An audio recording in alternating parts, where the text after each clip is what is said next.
ধরেই না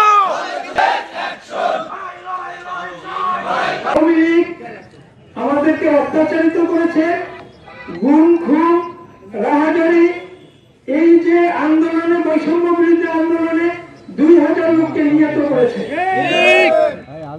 ওদের এই বাংলার মাটিতে বিচার না হওয়া পর্যন্ত কোন আওয়ামী লীগ রাস্তায় কার্যক্রম করতে, রাস্তায় চলেন, বুক ফুলাইয়া হাঁটেন, এটা আমাদের দুর্বলতা নয়। এটা বিএনপি ভালো মানুষের দল।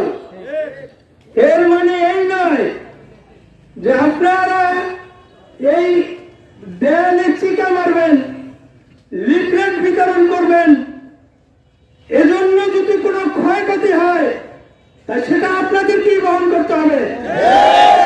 এজন্য বিএনপি দায় নেবে না আপনাদের এই অপকর্মের জন্য। আমি আমার নেতা কর্মীদের ব্যবসা বাণিজ্য করবে, কোন দোকানে ঢুকবেন না। যদি কোনো সন্ত্রাসীরা থাকে ওই দোকানে, পুলিশকে খবর দিন, পুলিশ ওদেরকে তুলে নিয়ে যাবে। ওদেরকে সরকার চায় যে ওরা রাস্তায় না নামুক, এটা বর্তমান সরকারের অবস্থান। ওরা কোনো কার্যক্রম করতে পারবে না। ওদেরকে আপনারা কোনো দোকানে আশ্রয় নিলে পুলিশ ডাকবেন, পুলিশ নিয়ে যাবে।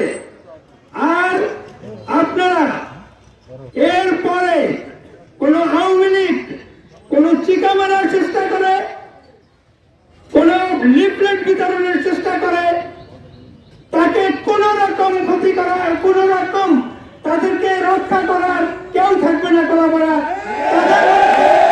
তাদের বিরুদ্ধে কঠোর ব্যবস্থা নেওয়া হবে।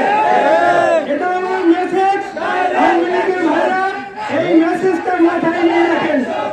অবস্থান এই ভালো মানুষই ওরা দুর্বলতা ভেবেছে। ওরা 5 তারিখের পর 3 দিন পর অফিস খুলেছে। ওরা অফিস খুলে এই দুঃসাহসটা দেখিয়েছে। আমি বলতে চাই, এরপর কোন কার্যক্রম আওয়ামী লীগ এই কলাপাড়া করতে পারবে না। আপনারা সতর্ক থাকবেন, আপনারা প্রতিরোধ করবেন যাতে এরা এই কার্যক্রম না করতে পারে। ঘরে আছেন, ঘরে থাকুন, অন্য কোনো কাজ করার চিন্তা করবেন না যতক্ষণ পর্যন্ত আপনাদের বিচার না হবে বাংলার মাটিতে। বছর পর আমরা এই মনোহরি পট্টিতে উপস্থিত হয়েছি। দীর্ঘ 17 বছর আমরা এই রাস্তায় কখনোই পদার্পণ করতে পারিনি। এই কলাপাড়ার মানুষ আজকে নয়, ইতিপূর্বে যেমন বিএনপিকে তারা সাপোর্ট করেছিল, আজকেও বিএনপিকে তারা সাপোর্ট করছে। কারণ তারা বিএনপির ওই দিনটি তারা দেখেনি। তারা নামে মাত্র সেদিন আমাদেরকে বিভিন্ন পর্যায়ে হেনস্থা করার পরিকল্পনা করেছিল, কিন্তু জনগণ কিন্তু ঠিকই আমাদের মাঝে রয়ে গেছে। তাই আজকে এই আওয়ামী লীগের প্রেতাত্মারা আজকে বাংলাদেশের বিভিন্ন জায়গায় যেই ষড়যন্ত্রে লিপ্ত রয়েছে, সেই ষড়যন্ত্র বাংলাদেশের মাটিতে কখনোই ষড়যন্ত্র সফল হতে দেবে না, সফল হতে দেবে না। আজকে যদি বিএনপির একটা নেতা কর্মী জীবিত থাকে, আওয়ামী লীগের এই ষড়যন্ত্র বাংলাদেশের মাটিতে কখনোই সফলতা অর্জন করতে পারবে না।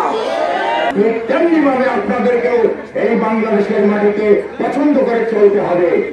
আজকে বাংলাদেশের শুধু নয়, আজকে আন্তর্জাতিক পর্যায় থেকে তারা ষড়যন্ত্রের সেই গুটিগুলো আমাদের বাংলাদেশে চলে যাচ্ছে। আমরা সেই ষড়যন্ত্র মোকাবেলার জন্য প্রস্তুত রয়েছি।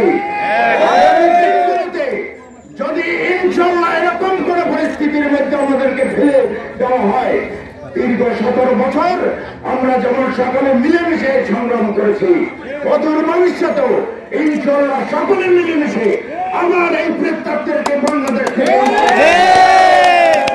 15 বছরে আওয়ামী লীগের শহরে শাসনে আমরা এই রাস্তায় দাঁড়ানো দূরের কথা, আমরা আমাদের পার্টির অফিসে পর্যন্ত একটা মিছিল মিটিং করতে পারি নাই। ওদের অন্যায় অত্যাচারে সারা কলাপাড়াবাসী যখন অতিষ্ঠ, সারা বাংলাদেশ সে জনগণ যখন অধিষ্ঠ এই ভোটার বিহীন আওয়ামী লীগ সরকার এই বাংলাদেশে একটা নৈরাজ্য কায়েম করেছিল, তার ফলশ্রুতিতে দীর্ঘ 15 বছর বাংলাদেশ জাতীয়তাবাদী দল আন্দোলন সংগ্রাম করেছে।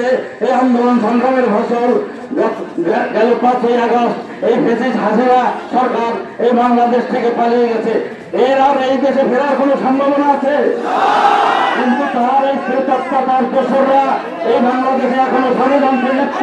এই ষড়যন্ত্র আমরা রুখে দিতে চাই, এই ষড়যন্ত্র আমরা বাস্তবায়ন করতে যেতে পারি না। কোন অভ্যুত্থানে শেখ হাসিনার পতনের পরে সারা বাংলাদেশের মানুষ আজকে আপনারা আমরা নতুন করে নতুন দেশ গড়ার স্বপ্নে যখন বিভোর, তখন সারা বাংলাদেশ এই করে আমরা দেখছি দীর্ঘ 17 বছর শেখ হাসিনার নেতৃত্বে এই দুঃশাসনের সহযোগীরা আজকে ক্ষমতায় মাথা চারা দিয়ে উঠেছে, সারা বাংলাদেশে মাথা চারা দিয়ে উঠেছে।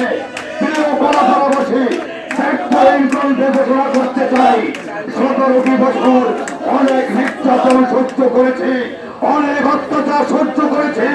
আপনাদেরকে 17 বছর আমরা রাজপথে নামতে পারিনি, আমরা কোন সাংগঠনিক কার্যক্রম করতে পারিনি।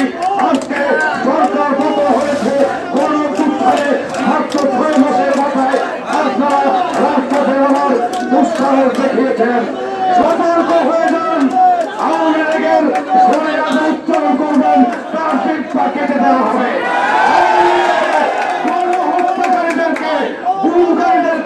সারা বাংলাদেশে কোন রাজনৈতিক অধিকার দেওয়া হবে না। আপনাদের বাংলাদেশে রাজনৈতিক করার কোন অধিকার নাই।